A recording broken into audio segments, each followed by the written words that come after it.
చేయక్కర్లేదు. ఆదివారం నాడు ప్రదక్షిణం చేశాడనుకోండి, ఆదివారం నాడు ప్రదక్షిణం చేసి వచ్చేస్తే సూర్యమండలాన్ని భేదిస్తాడు జీవుడు. శరీరం పడిపోయిన తర్వాత శరీర పతనానంతరము సూర్యమండలాన్ని ఛేదించి కైలాసంలో శివలోకానికి వెళ్ళి శివ సాన్నిధ్యమును పొందుతాడు. ఒక సోమవారం నాడు ప్రదక్షిణం చేశాడనుకోండి, జరామృత్యువులను దాటతాడు. జరామృత్యువు అంటే వృద్ధాప్యము, మృత్యువు.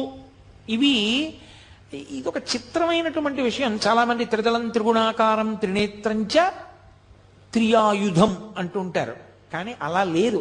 అసలు యథార్థ పాఠం త్రియాయుషం అనుంది. త్రియాయుషం ఏకబిల్వం శివార్పణం.